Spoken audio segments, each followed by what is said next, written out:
والهجرة الانتقال من بلد الشرك إلى بلد الإسلام. والهجرة فريضة على هذه الأمة من بلد الشرك إلى بلد الإسلام، وهي باقية إلى أن تقوم الساعة.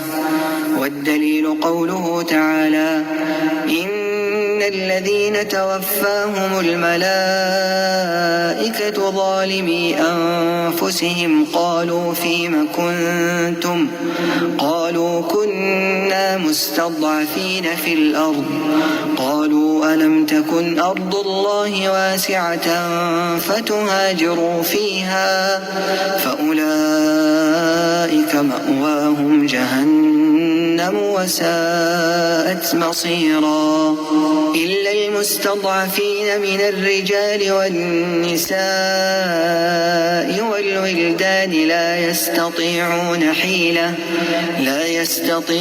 حيلة ولا يهتدون سبيلا، فأولئك عسى الله أن يعفو عنهم وكان الله عفوا غفورا.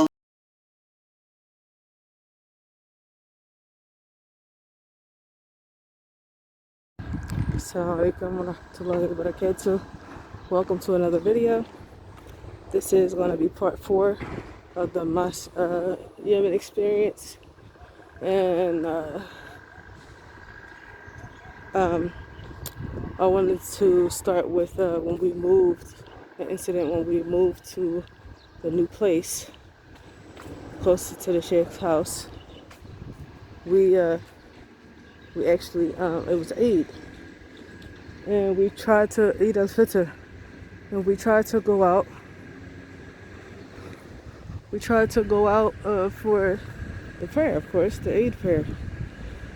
And in Yemen, some of the houses they lock from the outside. Yeah, maybe all of them. In Hudaydah, the villas, they locked from the outside as well as in the inside. So that was kind of quite interesting.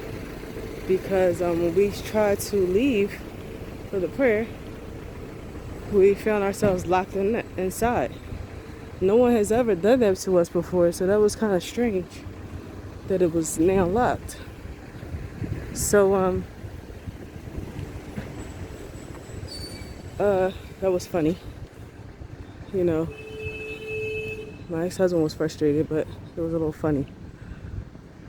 But he climbed up on the house table.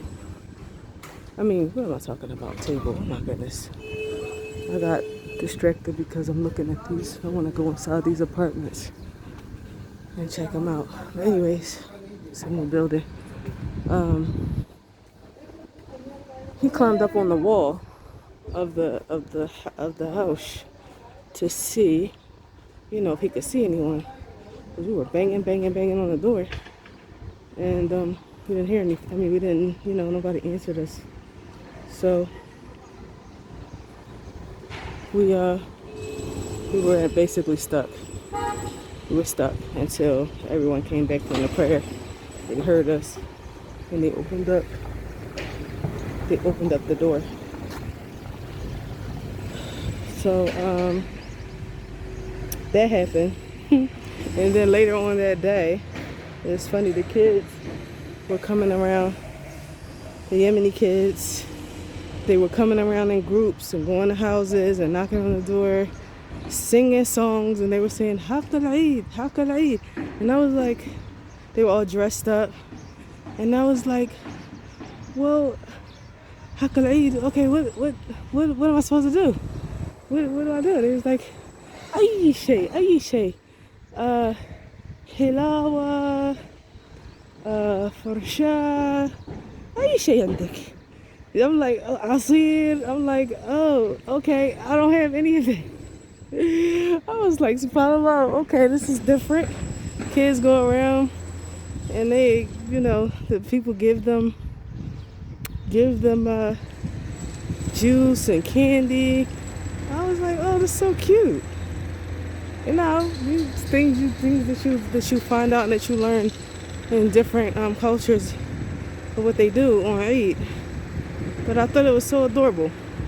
I was like, I don't have anything. I'm so sorry. They was like, Mahalish, no problem. It's okay. And then they went on to the next house. But also inside in the neighborhood, there were some who were not fond of us being there because we were American. And some people had doubt, that we were even Muslim. I guess maybe, I don't know if Yemen has a history of spies, people mixing amongst the Muslims and pretending to be Muslim. I don't know. Or maybe they were just overly suspicious because we were the first Americans there, as far as we know. They had never seen an American, met an American. A lot of people actually haven't. A lot of Muslims, they haven't never met an American up close and personal, or a British person, or basically any Westerner for that matter. So the kids the boys, not the girls, the boys, sometimes when I would be coming back from the masjid, from the Masjid as-Sunnah, the Sheikh's Masjid, or going to it, I would be coming from. The boys would walk past me. They were little boys, probably no more than like 8 years old, something like that. And took a rock and was like, Amriki Kafir, and threw the rock at me. And I turned around and chased tall tail behind him just to scare him. I wasn't going to do anything to him. He started taking off running. I was like, what in the world? That's crazy. But they notice, they know about how you walk, that you're different. Just like we know foreigners in America, you can tell by how they walk. If they weren't raised in America, you can tell by how they walk that they're not, that you're not from there. So I remember the Yemeni sisters taking us to the souk. I think we got in one of those little micro buses. Those people in Egypt who've been in Egypt, they know what the micro buses are. So those are also in Yemen. And we took the microbus to the souk, and they can tell I had a baby carrier that was like strapped on my back and had my baby on the front of me. That was a dead giveaway. My sneakers, I had some nice Reeboks or something. They knew that was a dead giveaway. They like, nobody here wears that. Oh, you're American, y'all Western. They were like, come here, Todd. Trying to get us to buy whatever.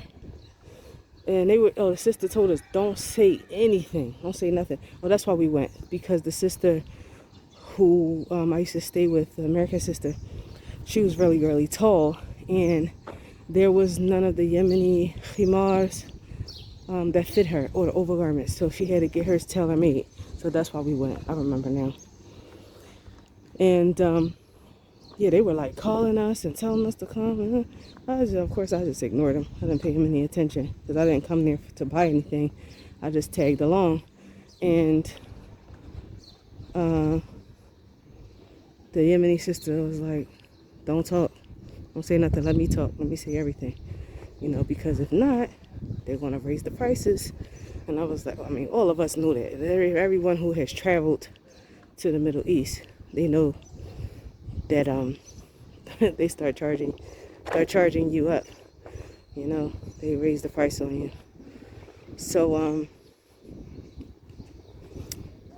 that happened. And then what was the other thing? Oh, so mixing with the women, another realization I had that was very interesting, and I'm happy that it happened. I came to that conclusion because in America, especially if you are a person of color, even if you have different, we call grades of hair, like your hair is really, really curly, or like we say wavy. You have wavy hair, and then you have more date trees. That's amazing. The people have date trees right in front of their houses. Allahu Akbar. It's awesome. So, anyways, you know, you have an image of yourself if you're brown, you know, when you're a minority, that you look a certain way. And anyone that has wavy hair, of course, you automatically, you know, think that they're mixed. There's something else in them. Maybe they're mixed with white or Caucasian or what do you call it, Dominican or some type of Spanish or something to make their hair like that. Which is not true, because I have family members, of course, whose hair is like that. They probably have something mixed in them down the line, like many of us do. You know, in the lineage somewhere, but that's not true. But you know, this is how black people think, brown people think in America, black Americans anyway. That black people, because they're mixed with black or they're black, then your hair is coarse. You know, some people say they call it nappy. Got nappy hair. You know what I mean? And that it came from Africa, which, again, any of us who have traveled and mixed with Africans, or even if you mix with Africans in the United States, you see they have all types of grades of hair. But when I went to Yemen, I had not experienced varying Africans, you know. So I was still under the impression that coarse hair only belonged to brown people. So I mean, even my grandmother actually told me that they grew up, you know, in a multicultural environment in Philadelphia back in the days, like in the 40s and the 50s, and even had the chance to like work with Jewish people and things like that. And she said that they actually have coarse hair. A lot of the Jews, they have coarse hair. So a lot of the Semitic people, you know, they'll have different grades of hair, even the Egyptians. But at that time, that didn't click in my brain because I hadn't witnessed it myself. So that wasn't something that was in my head. So anyway, what I'm getting at is, mixing with the women, I saw white women, or Yemeni women who would be considered white, with coarse hair, and it wasn't long. They didn't look like a light skin or, you know, a fair cut, like a light skin black woman. No, they look like a white Yemeni sister, and then their hair will be coarse. Or extremely dark skinned Yemeni women with wavy, long, silky hair. And automatically I said, SubhanAllah.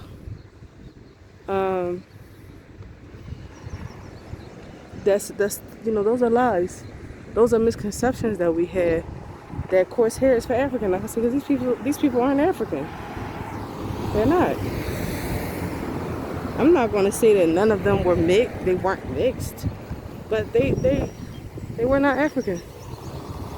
So that was something that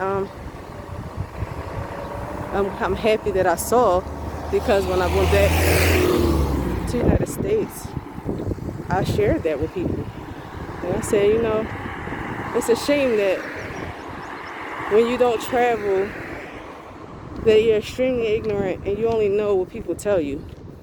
You know, it's good to mix with other people so that prejudices and misconceptions and ignorance leaves you, because it's ugly. But so that happened. Okay, this is cute. Is that this for thobes? Okay, let me see. Oh, they must be Moroccan. Oh yeah, these are Moroccan thobes. Nice though. So y'all see the floors. Now I'm gonna tell y'all something. This is nice. It's a nice little shop. I'm gonna try to see in there. It's nice. Draw them in with the colors. I like that. This is really nice. You got the floors. I'm not sure. It's probably laminate, PVC. or something, but it still looks nice regardless. So shops like this, let me get the name. Dhul Quraqi. All right. Khiyat. Oh, okay. So they'll make it for you too. That's good. That's nice. I like it. So anyways, storefronts like this only cost about, honestly,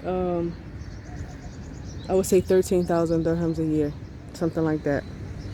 Right?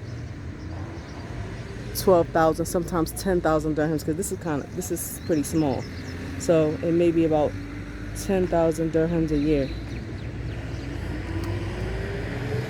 The larger they are, the more they cost. Okay, so this is new. This wasn't here before.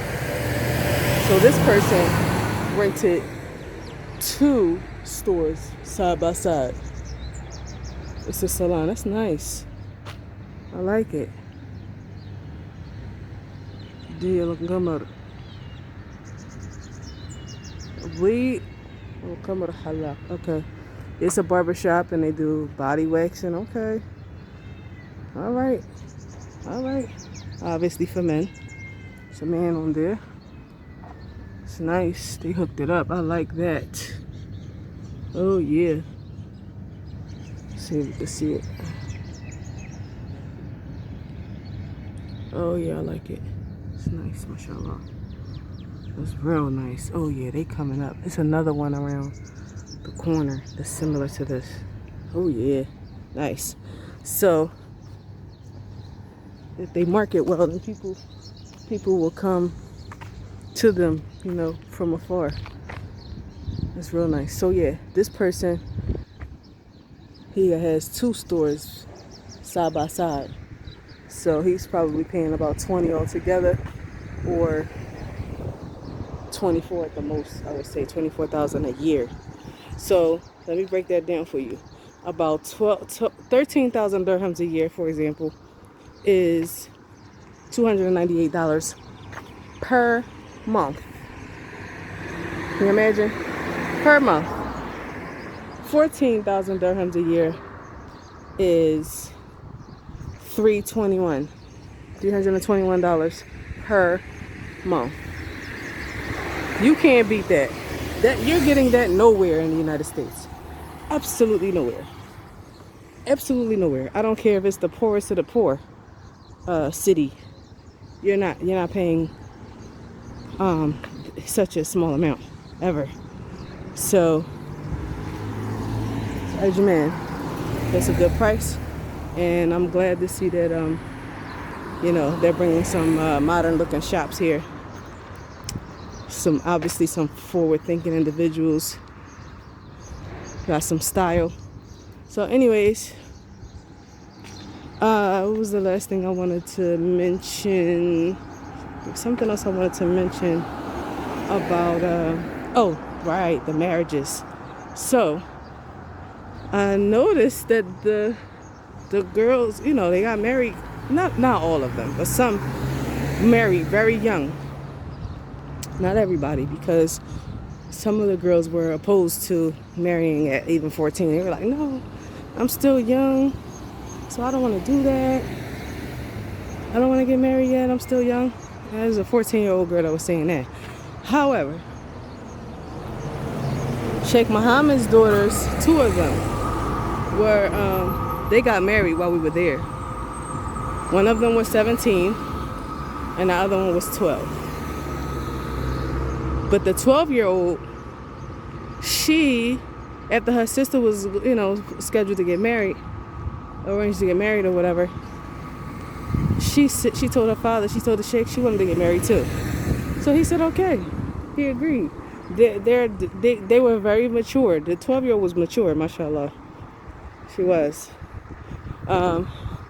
And of course, it's not against the law in Yemen. I'm not sure if laws changed. Of course, that was 2001. So maybe things have changed. I'm not sure. But they, yeah, she got married, mashallah, when we were there, both of the girls. And me and the sister used to tease them. About getting married and stuff like that. It was funny. But, yeah. They got married young, and it was normal to have about 10 children. So many sisters that I met, they had 10 children. I was like, subhanAllah, 10. And at that time, I had only had 2. But a funny thing is, when I went to Saudi, and they were asking me how many children I had, and I was like, I have 6. And they were like, subhanAllah, look at the Saudiyin. You like the Saudis. So I was like, they were like, wow, why you got so many children? They think, I guess, Westerners, like, why would y'all want to have so many children? I'm like, little do y'all know. Little do you know. That's not something strange. And even in the South, people have children a lot. They have a lot of children. So it's funny what kind of perception. That's a nice building too. It's new. Yeah. It's new. Okay. So that's what I have for today. I'm gonna do a part 5.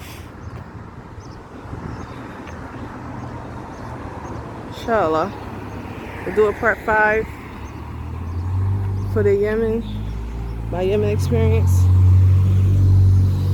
So stay tuned. Please don't forget to like, share, and subscribe. If you have any questions, I'll be more than happy to answer or clarify anything for you. And those of you who have your own experiences and want to share, please do. Please share. Share things that you've learned, that you witnessed overseas, whatever country you've been to, the habits of the people, the culture, things that changed your mind about things.